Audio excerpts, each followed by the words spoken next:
I think that right now, at this moment in history, the two-state solution has been rendered no longer possible. And we have been forced to deal with a new reality that requires rethinking both of our ideologies. And let me explain that. And it's not going to be easy, it's going to be painful for both sides. For Palestinian Arabs, it became very clear that we will never be able to get rid of the Zionist presence in our land. Not even the settlements. That today in our land, in Palestine, there's about 6 million non-Arabs. And they're Jews, and they're living there, and it's home to them, and they're settled, and they're rooted there, and they're not going anywhere. And not by ourselves, and not with the help of the Arab world or the Muslim world or anybody are they going anywhere. The future, our future, requires and includes 6 or 7 million Jews who live in the land and who consider it part of their homeland. So we have to rethink Palestinian nationalism. It's no longer Arab nationalism. Our nation of Palestine today must include 6 or 7 million Jews who think of it as home. You were part of the Oslo process. How do you compare that process with what you see you want to do now? Well, that process, I'm very sorry to say, was sold to both peoples on the basis of a lie. We were told that this is only a step towards statehood. We were told this is only an interim agreement for 5 years. It's been now over 20 years. We were told that this division into A, B, and C is a gradual process that will evolve into statehood, which it wasn't. By the same token, many Israelis said, this is just a temporary state of affairs because they are still under us, under our control, under our rule. And the minute they don't do what we want, we can clamp because we have all the power. There's certainly an urgency for the Palestinians to find a solution. Is there an urgency for the Israelis? Well, many Israelis today think that there is no urgency. They think that they have definitely superior military power. They definitely are controlling all the land and all the borders. Not only do they have nuclear power and very, very effective military and an arms industry that's 5th or 6th in the world, but they have the support of the United States that will insulate them from the rest of the world, that insulate them from international law, that insulates them from really the requirement to live as other people are living. But how long will that last? What will happen when that umbrella is removed and they have to deal with the reality? What happens when, even within Israel itself, this half of the population refuses to continue to be disenfranchised forever? You're advocating the end of the Jewish state, is that correct? I am advocating a major radical change in the concept of Zionism, where your state is not exclusively Jewish, but is Jewish and Arab. Just like I'm advocating for Palestinians, that the end of the dream of an exclusively Arab state and the beginning of a vision for an Arab-Jewish state. Why would Jews in Israel want to accept this? Because they have no choice. Because we're living in the 21st century.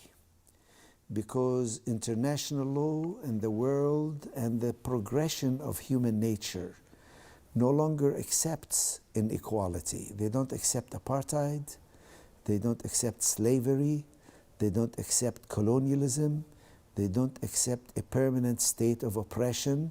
Israel has justified all these things over the years because they were temporary measures, because they were waiting for the Arabs to accept them, because they thought there was a security need, because they felt as victims of the Holocaust and of anti-Semitism, they needed security. And in the name of security, they had to keep Palestinians under control. But that's a temporary state of affairs. I think there are Israelis who still believe that they can be democratic and Jewish. How? How? This is the history has shown, not only at the theoretical level, but also at the practical level, that for Israel to be Jewish, as France is French, they needed to acquire more land from the Arabs and put it in the public domain, and to declare that public land is there to serve Jews, not to serve all the citizens. So as long as you keep an ideology that says Israel is a Jewish country only for the Jews and not for all its citizens, then you necessarily not only have to discriminate against Arabs, but you have to increasingly oppress them. You have to increasingly suppress them. You have to increasingly deny them more and more. So it's not an accident that Israel has been becoming more and more right-wing in recent years. It's not because they have become more evil. It's because their ideology requires that they be more repressive in order to maintain a Jewishness. What would it look like practically?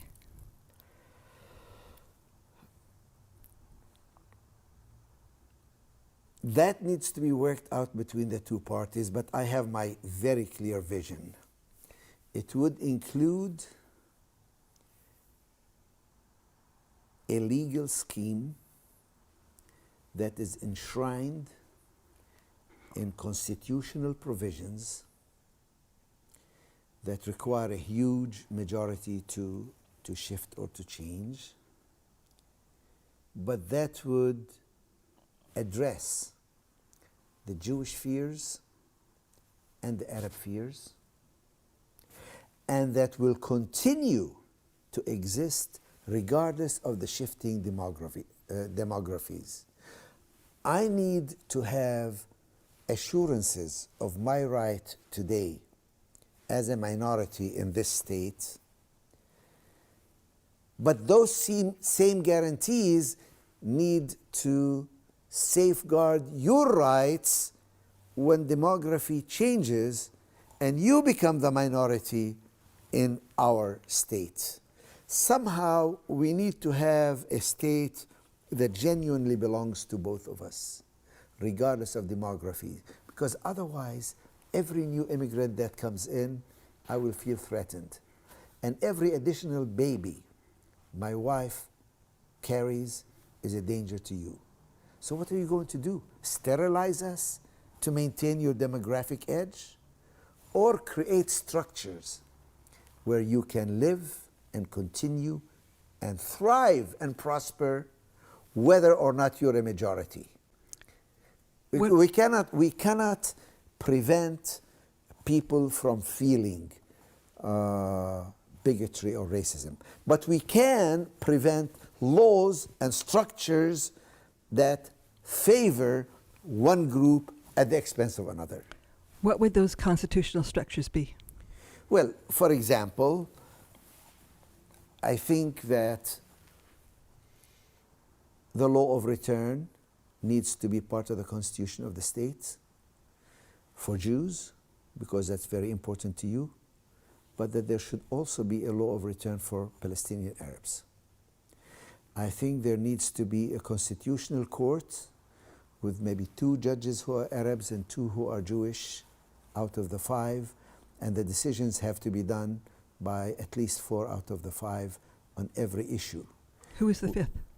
Well, gets elected on merit alone. We need to address Jewish fears regarding the defense establishment. I personally have no problem with having Jews be the head of the Army, the Navy, the Air Force, the atomic weapons. But I would want every other position in the Army to be strictly on the basis of merit and not on whether you are Jewish or Arab. And I want to have the right of any Jew or any Arab to serve or not to serve in the Army. You're talking about a separation of church and state. Absolutely. Absolutely. This is a necessity, especially where you have people of different religions and of no religion. How can you have a modern state where one group says, my religion, and particularly my denomination, not only controls my life, but controls the life of everybody else because I'm in power or because I'm a majority? You need to have a constitution that safeguards these rights precisely to the minorities and safeguards them from the caprice of the majority, which can change. Remember, the demography, the majority can change. One day I'm in the majority, the next day you're in the majority. Why should I dictate to you or you dictate to me? You must have a constitution that safeguards my individual freedom and my group rights. But the Jews are in the majority now. And so what is going to make them change? They're a majority only by force of arms because they are prohibiting Palestinians from coming in and they are driving as much as they can Palestinians out that they can. But even with all these controls, the Arabs are increasing in their numbers. So what are you going to do? Force sterilization? How can you maintain a system like that in perpetuity? You can only do that for short periods of time and only by repression.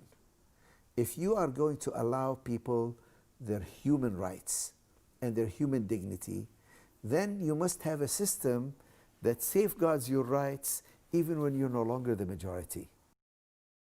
I think the Israelis, if they said, okay, if there were 2 million Jonathan Kuttabs among all the Palestinians, we'd have a negotiating partner.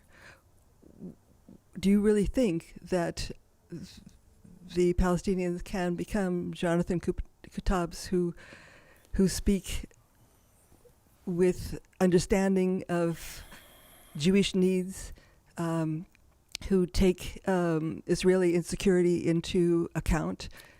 Well, I can tell you that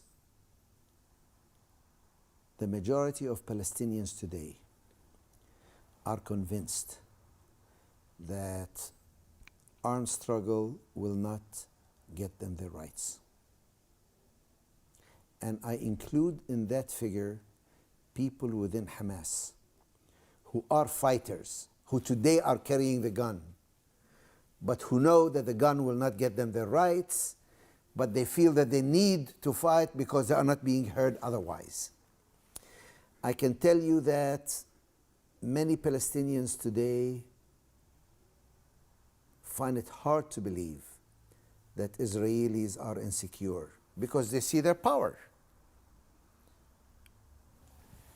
But the majority of Palestinians today, I think, are open and willing to reach a major historic compromise with Israel.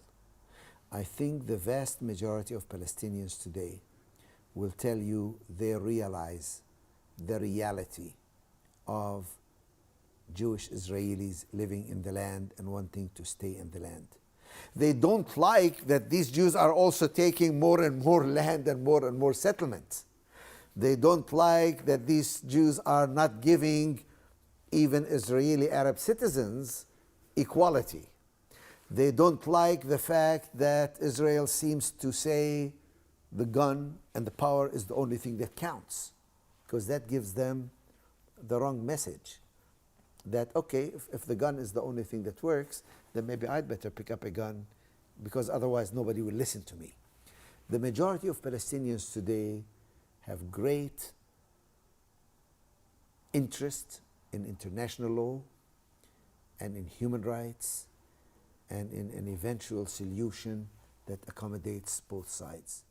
But if they get nothing, if they are not even given rights in that tiny sliver of land that remains of Palestine, then they're going to say, no, I want all of the land.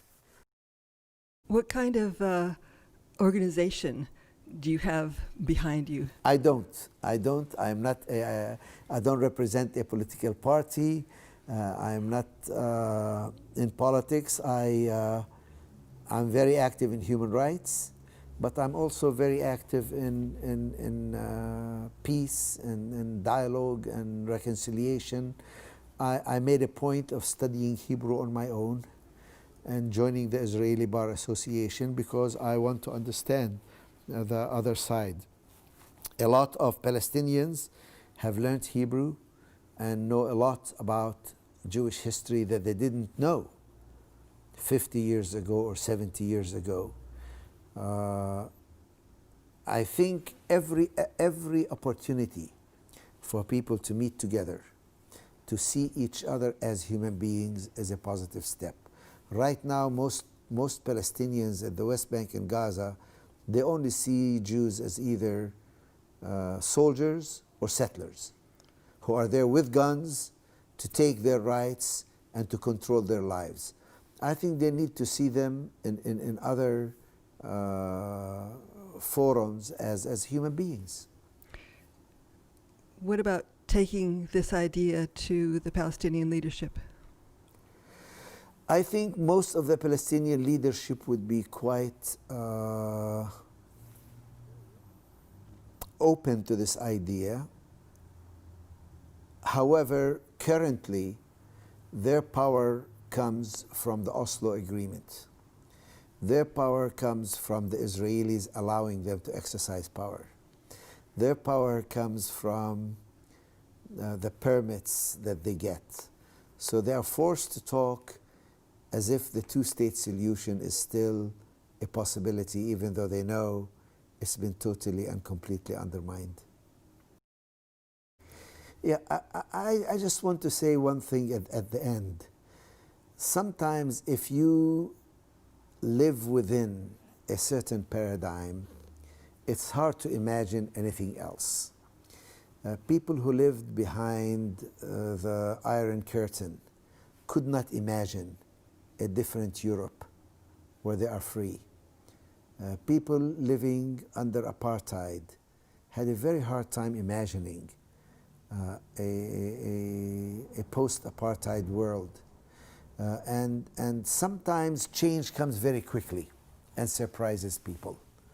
If we are going to wait till the other side sort of accepts or incorporates or somehow has a moment of revelation where they suddenly decide they want to give equality or freedom a chance, we may have to wait a long time.